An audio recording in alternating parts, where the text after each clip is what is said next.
My paranormal experiences have been what have formed my interests in life.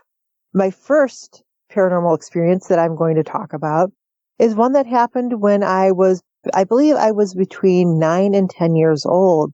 And my grandmother on my father's side had been very ill. We knew that within the next week or so, we would probably be taking a trip down to Indiana to either pay our last respects or to attend the funeral, depending on when she passed. Now, it was a Friday night. My dad worked the midnight shift, so me and my brothers had gone to bed. And at some point during the night, I believe it was around 3 a.m. in the morning, my grandmother's spirit came to me in a dream saying, "Honey, I've already passed on. When you get here, you can say your goodbyes." And I remember getting up around 7:30 in the morning because my parents woke us up and said, "We have some sad news to tell you." And I said, "Yeah, Grandma already passed on and she is expecting us to come to the funeral."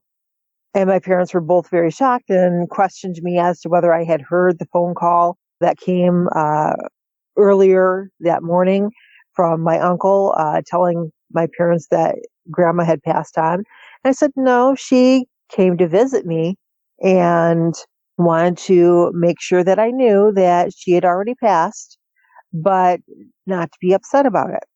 So that would be one of the very first interesting paranormal situations that I have experienced in my life, where a family member actually came to me after they passed and made it known to me that they had passed. A couple years later, this was probably when I was around, I want to say probably 25. One of our favorite uncles had passed.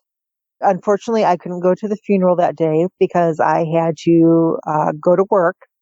At that time, the way that our household was set up was because of the business that I ran, which was a dog grooming business. I had a mobile dog grooming business at one point. The telephone with the answering machine attached to it was actually in my part of the house. So I could very clearly hear it ring, and if it picked up to answer it, anybody speaking on the other end. And so I had about an hour before I actually had to get up. And if you've ever been a groomer or know somebody who's a groomer, we cherish those last few moments of sleep.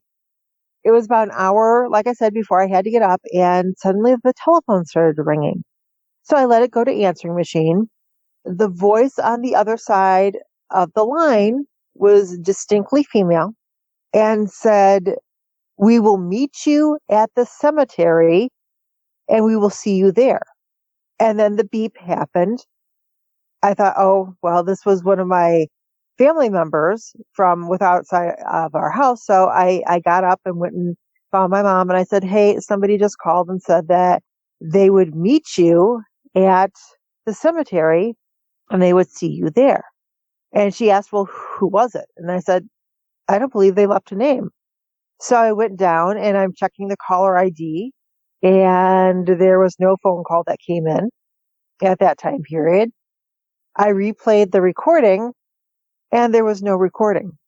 But the telephone had rang, the answering machine did pick up, and it recorded this message that I can still clearly remember to this day. So my mom's assumption was it was members of that side of the family who had already passed on and who were just verifying that, we will see you there at the cemetery. We're there to, welcome him to heaven. And, we plan on being there to help him ascend. So those two were very interesting. There was a little bit of a gap in between paranormal experiences that I had because I was focused on grooming at the time and wasn't really paying much attention to the paranormal or anything at that time that was under the umbrella term of new age. I had kind of, pushed those things aside, locked them in a box in my mind and was, trying to make sure I did, the proper patterns on the proper dog breeds. And so it was a couple years after that, a friend of mine wanted to go to Gettysburg.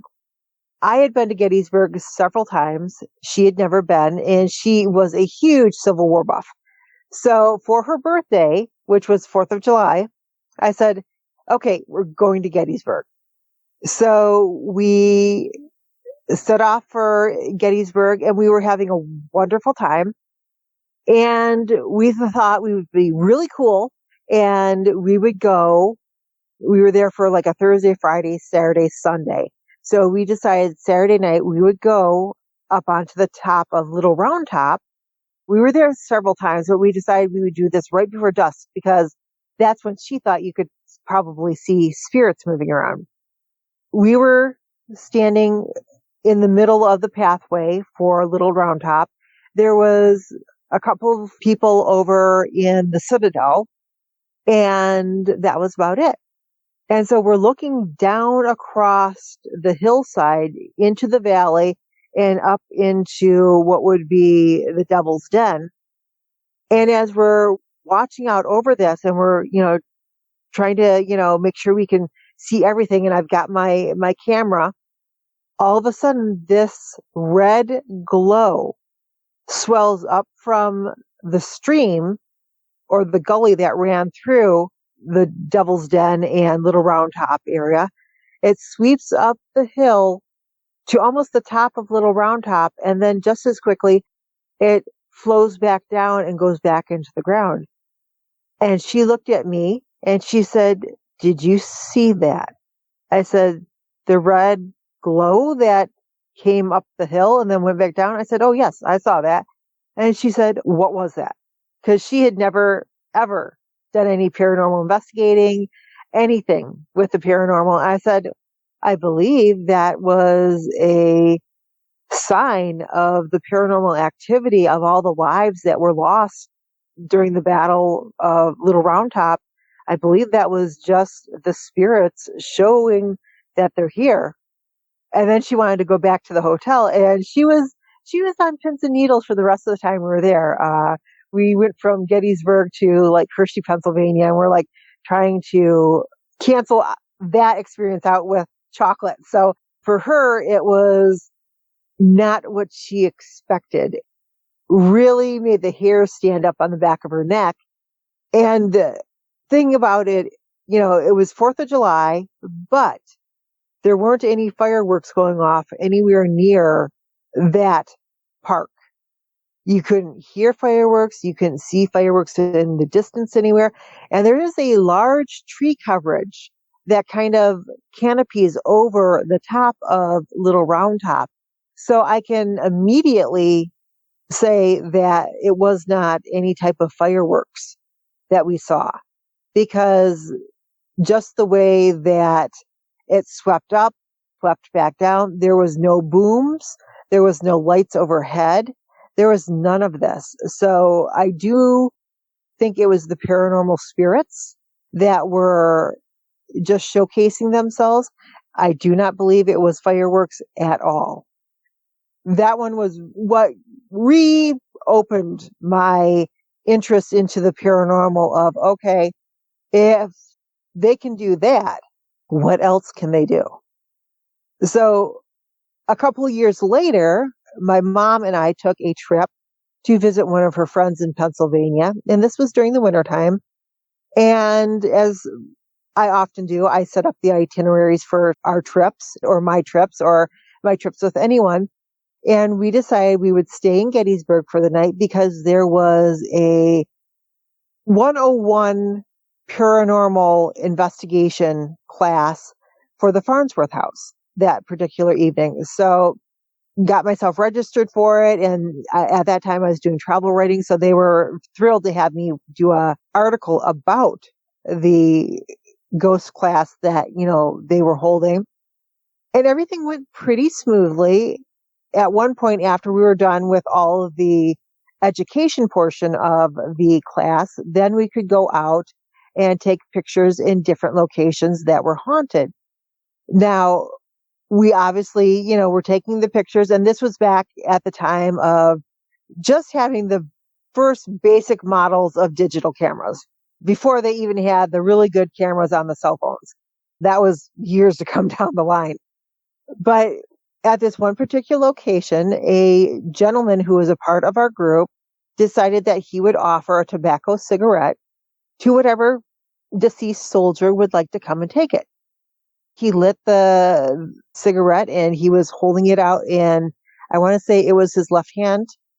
And there was two people to my left who were next to him. There was me, and then there was the person who took the picture. Now, the person who took the picture was about 4 feet in front of this gentleman. And it wasn't until like a week afterwards that she sent out the pictures. But in this picture, you can clearly see the apparition of someone in a gray wool uniform, what appears to be a red face, and they are reaching out for that cigarette. Now, that was a picture that I have saved repeatedly over the years on my different computers, laptops, cell phones, because it is, to me, one of the best pieces of evidence that I have seen for an apparition, a full-bodied apparition that's interacting with people who are present. Now, the rest of that night went pretty smoothly, and I even chuckle to this day because my hotel was just about a block up the street from the Farnsworth house, and the lady who was leading the investigation asked if I needed anybody to walk me back to my hotel, and I had laughingly said, "Honey, I'm from Detroit. Ain't no little ghost gonna scare me." And we both laughed, and I walked back up to my hotel. But it was one of the very interesting situations that I found myself into. Now, when I started getting back into paranormal investigating and into cryptozoology investigations, it was like the floodgates opened. One of the most interesting situations that I have experienced was down in Ohio, just across the river from West Virginia. And I had gone down for the Mothman Festival, and a friend of mine had invited me to stay at his cabin along with various other friends for that weekend, because you're not going to find a hotel in West Virginia, Point Pleasant, for Mothman Festival. It's just not going to happen. So I was staying at his cabin, and you knew that there was lots of Bigfoot activity in the woods and forests around his cabin, which his cabin is basically, there's a small empty plot of land, and then there's trees and mountains around it. So it was Friday night when I got there, and I did the Mothman Museum and a couple of movies that they were featuring at the theater. Then we decided we would all, as a convoy caravan, go back to his house because there's no real satellite or internet or anything out where he lives. And so MapQuest isn't exactly going to take you directly to his house. You kind of have to memorize it as you're going, which is what I did. Found my landmarks, memorized where to turn, how far to go down this road, where to turn again. So Friday night, there was a bunch of us sleeping in the upstairs of the cabin, and in the little alcove that I was in, there was myself, my little dog Tegan. Across the small room on the other side of the wall was another author, a lady who was sleeping. If you went around the room, the next alcove had a mother and daughter, adult team sleeping. And then on the far side, there was a gentleman who was in the next alcove. So Friday night, we stayed up hoping to see some Bigfoot activity, and we did hear some branches being beaten, and the clothesline was moving quite a bit. So we thought that was pretty good Bigfoot activity. And then the next day, most of us spent the whole day at the Mothman Festival, going from, I believe it was like 9 a.m. till I didn't probably get back until about 8 o'clock at night. And we had dinner and everybody was relaxing. And it was at that time that they told me, oh, the author that you were sharing your little alcove with, she went home and the gentleman went home. So upstairs, it was just me and my little dog in our alcove. And then in the middle of the room was the adult mother and daughters. We all settled down for the night. And at one point I had rolled over. So my back was to the room. Now in between both beds was a rocking chair where I had my tote bag. And on top of my tote bag, I had a bottle of ibuprofen. So once again, it's probably past midnight. I was sleeping. My little dog was sleeping. And I'm suddenly awoken to this icy cold feeling just washing through my body. And it's the kind of feeling that you get just as you avoid an accident, any type of horrible situation where you think that you are probably going to end up hurt or in a very bad condition. So just as this icy cold feeling washes through me, my little miniature pinscher, Tegan, she's about 7 pounds, who is between my body and the wall on the bed, starts to let out this very low growl. And it's her warning growl, letting me know something is not right. And just as soon as she lets out that growl, I hear from behind me the bottle of ibuprofen being slowly shaken back and forth, making a rattling sound. Now, I would like to say that I immediately turned over and caught the ghost in the act, but there was no willpower that I could muster to make me turn over and see what was behind me. It was a good 2 minutes after the sound dissipated that I finally made myself roll over, and I'm holding on to my little dog the whole time because I didn't want to put her in harm's way of letting her jump down and go after whatever might be behind us. The rocking chair is still. The bottle of ibuprofen is still in the top of the tote bag, and I cannot see what was rattling it. At this point, I decide, okay, I need to go stretch my legs. I need to let her go potty. I need to use the bathroom myself. So we go back upstairs afterwards, go back to bed, and really nothing else happens that evening. And it's not until the next morning when the mother and daughter get up and I say, oh, I hope you guys were okay. I heard you getting your medication in the middle of the night and I didn't want to intrude. Are you guys okay? And they said, oh, we didn't get up and get any medication, but we did hear something rattling a bottle or something. It sounded like a rattle. I said, yeah. I said, something was messing with my ibuprofens in the tote bag that I had, and little, bit of a pause. And then the daughter tells me, well, you do know that this place is haunted, right? There's a little boy ghost who lives here and likes to play with things. And I said, oh, I didn't know that. And they said, oh, well, now you do. And so it was one of those things that you're like, that was probably information that I should have been told, before I went to sleep, that there was a ghost here.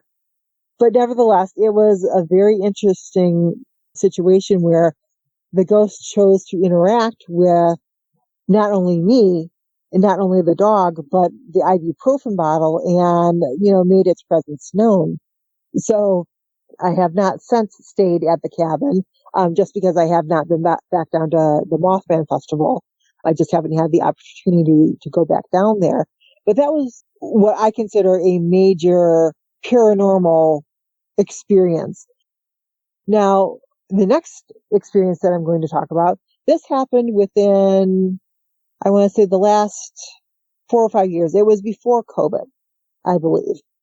My mom was home to go to her Golden High School class reunion, and she flew home from Minnesota, and I was going to drive her back up to her house in Ely, Minnesota. So driving back up, it was me, my little miniature pinscher Tegan, her, and her German Shepherd Gemma. Now we stopped in Mackinac City because she wanted to get fudge and saltwater taffy for her friends up in Ely. I was walking around the different boutiques. She was going to the ones that she liked. I was going to the ones that I liked.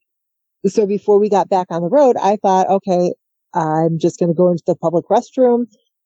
I was going to, put my dog back in the car because this was, June. So I just brought her into the bathroom with me. We used the large stall, and she always sits on my lap when we're in the restroom. There was no incident. We washed our hands. We got back in the car on our way. Everything was fine. So fast forward to late August, and I'm returning home after going to my Paracon, which is up in Sault Ste. Marie, Michigan. It's a huge paranormal convention. And I stop back into Mackinac City because my dad and my brothers had both requested that I bring home at least a couple of pieces of fudge and a handful of saltwater taffy, which I ended up bringing home a couple of bags. But I thought, okay, before I go do that, before I have dinner there in the little town, I'm going to go use the restroom. So once again, I go into that public restroom. I go back into the exact same stall. It's as I'm about to exit the bathroom stall that a voice, clear as day, says, "What? No puppy this time?" And it's at this point that I walk out of the bathroom stall. I visually inspect each one of the other stalls. There is nobody else in this public bathroom. There is nobody outside of the public bathroom. There are no security cameras inside the bathroom. There are no speakers inside the bathroom. Out of all the thousands of people who go through Mackinac City every week, because Mackinac City is the gateway where you get the ferries to go over to Mackinac Island. Out of all the thousands of people that are there on a weekly basis, something remembered me from early June into late August and realized that the first time I was there, I had the little dog with me. The second time I was there, no little doggy. And this had me just flabbergasted because there was no one around and nobody who would remember that a few months ago, I brought my little dog into the bathroom. This time I didn't. Now, I'm very good friends with the gentleman who runs the ghost tours on Mackinac Island, Todd Clemmings. I saw him a couple months later and I'm like, Todd, I got to tell you what happened when I was in Mackinac City. And he said, okay. I relate this tale to him. And he's like, so he's pondering it for a few minutes. He's like, well, there is a spirit in this restaurant and, they do interact with people. And there's a soldier who kind of patrols up and down. And he's listing off all of these different spirits. And I'm like, Todd, that's not the point. The point is it remembered me from 1 month to several months later. And he kind of chuckled. He said, well, they get bored, right? And I said, so they're going to stalk me every time I'm in Mackinac City? He said, only if you have the little dog, which is pretty much every time I go through there and stop, I have my little dog with me. It was very interesting to see that there is a very intelligent haunt there in Mackinac City. And depending on what's unique about you, it depends on if that is enough to intrigue the interest of that intelligent haunt for them to interact with you later on or several months later. You always have to be prepared for these things. Now, I should mention that on all of these occasions, it was when I was not expecting any interactions. So, of course, I'm not recording with anything. I'm not doing, any type of investigation. I am just doing day-to-day tasks. And the spirits are choosing on their own to interact with me. It seems that they really like to be vocal with me or at least make audible sounds with me. Now, on a different occasion, this was early November, about 7 years ago. Myself, my aunt, and my cousin decided we would go down to the Monroe County Museum and the River Raisin battlefield that was near there. one of the reports of the battlefield was there is lots of paranormal activity. But what we were not expecting was paranormal activity at the museum. So as we made our way through the downstairs area of the museum, we came upon a bust of Abraham Lincoln. My aunt proceeded to ask my cousin if she knew who that was. And, we gave her about a minute to, ponder it. And she didn't really recognize him. And just as I was about to say, that's Abraham Lincoln, a very astute female voice said, that is President Abraham Lincoln. Almost like there was a little bit of disgust in the fact that the person asked didn't immediately reply, that it was President Abraham Lincoln. All three of us looked at each other and were like, you heard that, right? Oh yeah, we all heard that. We're looking around. There's nobody else anywhere near us. At which point we walk all the way back, which wasn't too far. We walked back to the admissions desk, and the lady there was just gave us a little, oh, hi smile. And I said, we have a question to ask you. And she's like, okay. I quite, blankly said, is this place haunted? And she said, yep, it is. General Custer's wife haunts here, and she has been known to talk to people, but she has also been known to fully manifest and interact with people. And it's usually in the women's bathroom. Normally, just as people are coming out of the bathroom stalls, they will notice this woman in period attire there in the bathroom. They will start talking to her. Oh, hi, how are you doing? And she will pleasantly engage them in conversation. After, the ladies are done washing their hands and drying and they exit the bathroom, assuming that, this woman in period attire is waiting to use one of the bathroom stalls, but engaging them in conversation, they will spend, a little bit of time looking around the museum for this woman in period attire. And finally, they'll go up to the front desk and they'll be like, we met your actress in the bathroom, and she was, her costuming was so well done and she played the part so well. Who is she? And, where did she go? And they will tell them, well, we don't really have any actress on staff here. Who you encountered was most likely the ghost of General Custer's wife. This was their former family home, and she likes to interact with people to make sure that they get their information correct, or as correct as she sees it, which generally is kind of offsetting to anyone who's not into the paranormal. And for us on that occasion, it was, oh, okay, well, I knew it was Abraham Lincoln. My cousin just didn't really recognize who the busk was of, and she decided to inform us that it was Abraham Lincoln, and made sure that we knew correctly who we were acknowledging and who we were talking to. So that one was another one that was just really interesting, and one that we're not expecting. We didn't know that there was any paranormal activity there at the Monroe County Museum, but apparently Mrs. Custer does like to give you her opinions and answers to things. Now, the next one I'm going to talk about was actually within the last 2 years. I was doing an paranormal investigation with a paranormal team that I sometimes work with, and we were at the Randolph County Asylum Asylum in Winchester, Indiana. Now, this is a very large building. I believe there is 4 or 5 floors to this immense building.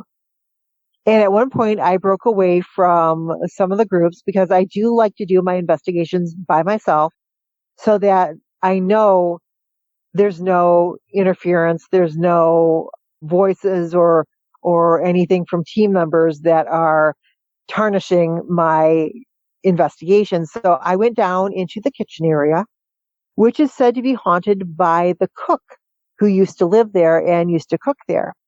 Now, this woman was very religious, and so there's hymnals on all the different countertops. It's a dark room. There's a walk-in freezer at the back of it. There are stainless steel counters in the middle of it. There are regular countertops along the sides of it. There's an up-to-date or an older up-to-date oven, sinks, most of the things that you would find in a industrial kitchen that is for like a hospital or anything like that. So I'm in the kitchen. I am by myself. There's nobody else on the floor that I'm on, which is the very first floor, the basement. I was trying to remember the name and lyrics of a hymnal that I used to really enjoy singing when I would go to church with my mom. I could only remember the first few lyrics. So having my phone with me, I decided to do and I'm not going to say the word because my phone will activate, I decided to do a Google search. I proceeded to say, please tell me the name of the song of these lyrics. And then I sang the lyrics. And when I stopped, my phone answered back, you cook pork at 350 degrees for 40 minutes, then remove from the oven, and then it stopped. At which point I'm staring at my phone going, that is not what I asked. I wanted to know the name of the song of these lyrics. And then I'm like, wait, stop. Okay, so I know that the spirit who frequents this kitchen was a chef, and I am in a kitchen, and it is close to a holiday. It was, once again, close to 4th of July. And so I'm thinking, I bet she wanted to know how to cook pork. Because wherever she is in time, she's getting ready for some type of dinner or 4th of July celebration, and she's cooking pork. Oh, that's so interesting. Nobody else had that happen to them there that night. And so I had a very interesting interaction where, because I was using my phone to ask questions and get answers, I believe that this spirit has probably witnessed this on several different occasions of people talking to these devices and the device answers them back with a question. I think she took that opportunity to ask her own question for an answer, and maybe she just didn't remember how to cook pork. Maybe she hadn't cooked pork before, but she, wanted that answer. So she got a very interesting response back from my phone. Now, I did eventually find out the name of the song that I wanted to sing to her. There was no other miscommunications between me and the phone that night. But it was just very interesting that the spirit chose to interact in that way. A couple of months later, we decided to go to the 101 Cafe in Winchester, Indiana, to investigate there. And at one point, me and another investigator were in the basement of the building, and I was hoping to get some type of interaction from the spirit. So I decided to do the shave and a haircut song, the dun, dun, dun, dun, dun, dun, dun. But I was knocking it on the wooden table, and I was leaving off the last 2 knocks. And I did this several times, and we were quite disappointed because we did not get any type of interaction. That is until we walk back upstairs to where the cafe is, and 2 of the other investigation team members are frantically running around the room, and we're like, what's going on? They're like, we're hearing knocking, like 2 knocks, like dun, dun. I said, really? And they said, yeah, we've heard it a couple of times now. I said, so basically, if I were to do knock, knock, knock, knock, knock, and pause, they're like, and then knock, knock. They're like, that's what we were hearing. So the spirit was answering me, but it was answering me upstairs in the cafe, which I found very interesting. And at that point, I thought, okay, I want to interact with the spirit down here. So everybody else went off into different areas, and I set my REM pod, my mini REM pod, up on the service counter, and there's nothing electric near that service counter. It is just a counter where you would have ordered your meals and then picked them up and gone and sat down at your booth. And as I was talking to whatever was interacting with me, it was making my mini REM pod light up in different colors, different patterns, different sounds that I didn't even think that a REM pod could make. And it did this for over 45 minutes. I do have video of that. I believe it was on Facebook. I don't know if it's still available on Facebook, but I was essentially doing Facebook Live, recording it so everybody could see in real time what I was experiencing.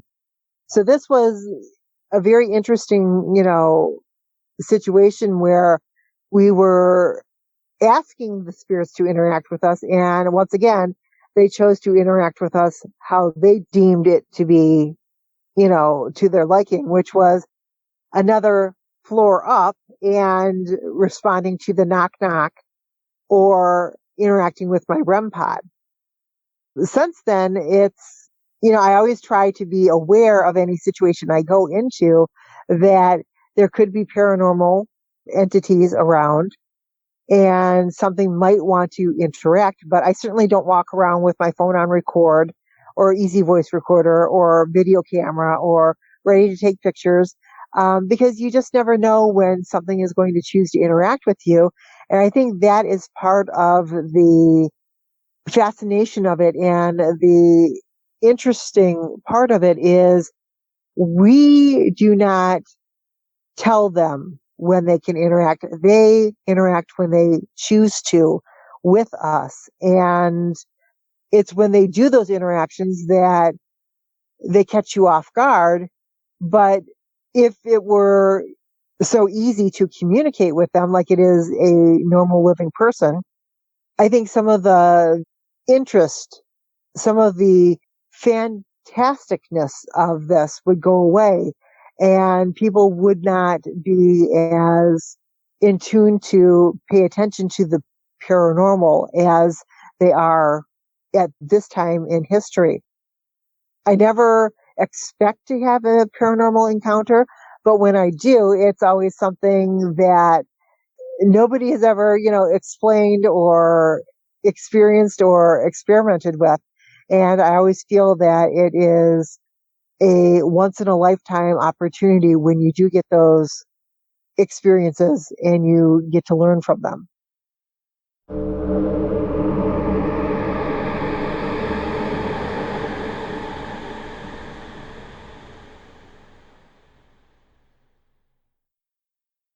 My paranormal experience happened in 2021.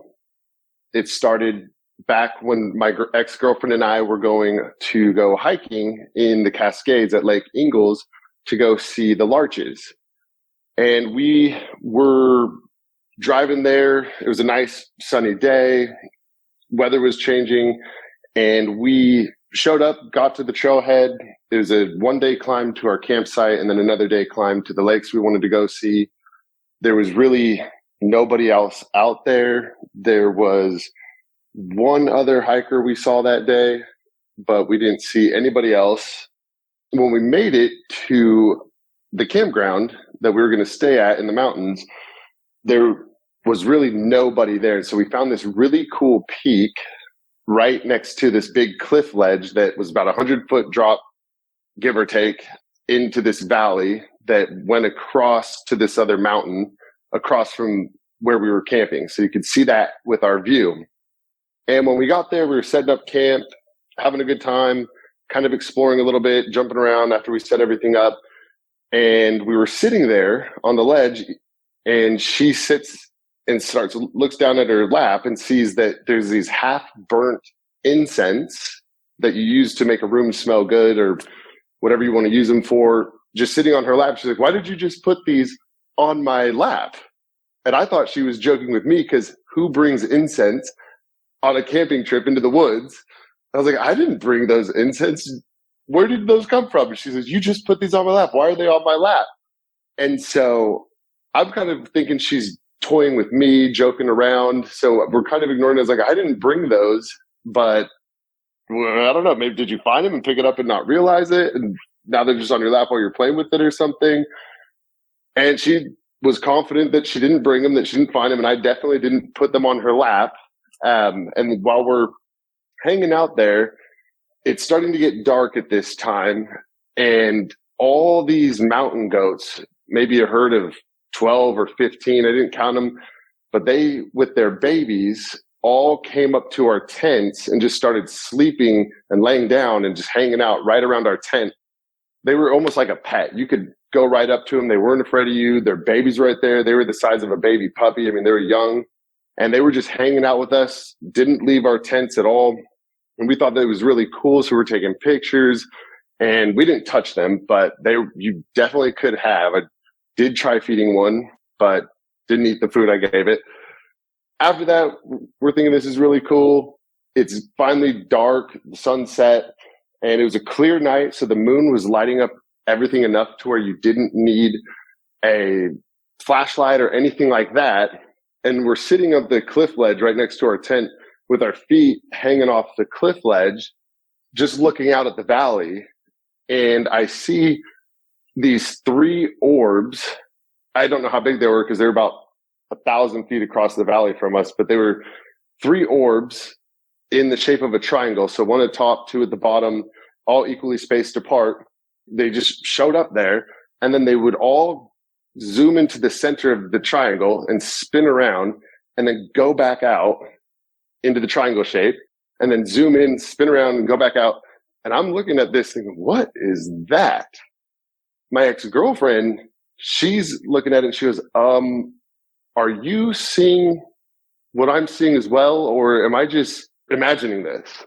I was like, no, I am seeing this too. What is that?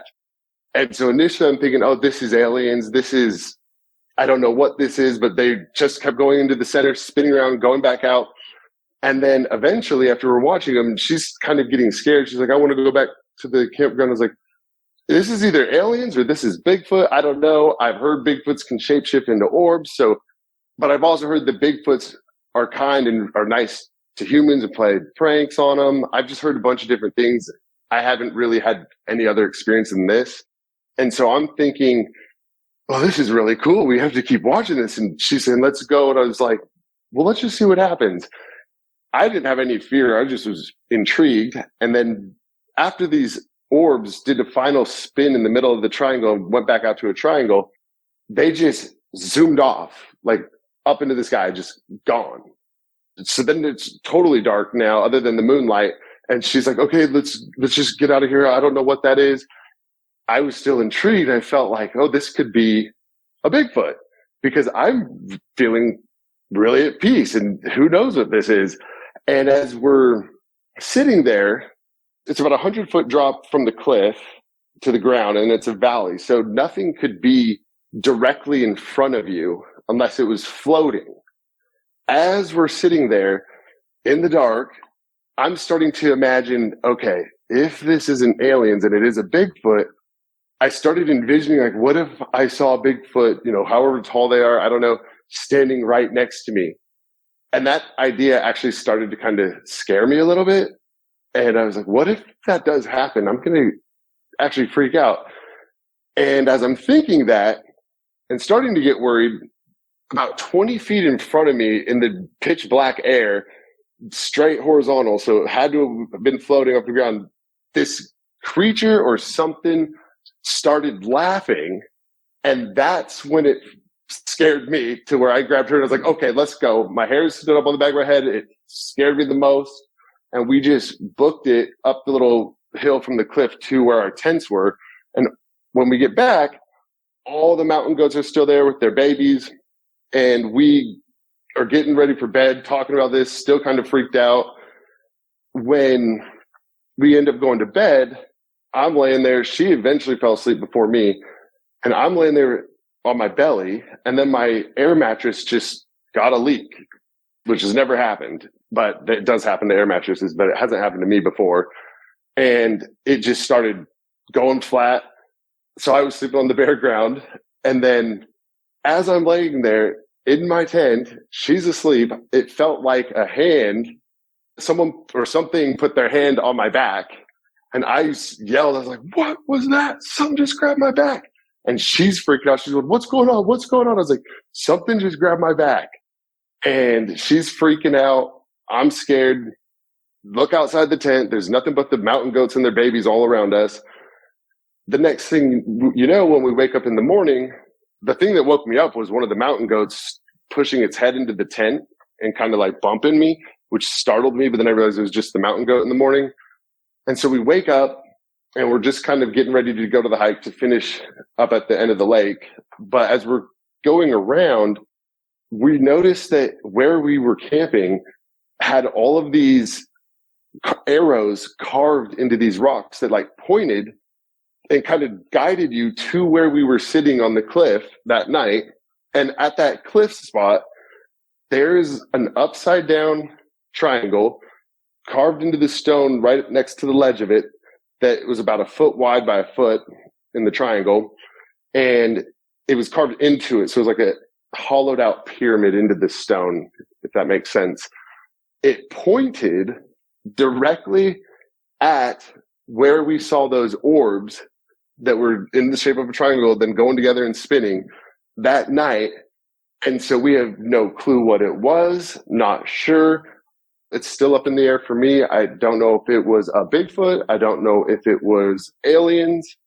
I'm personally leaning towards I've heard Bigfoots can shapeshift into orbs. That's what I felt just because of the pranks and the things that were happening to us, but I'm not sure.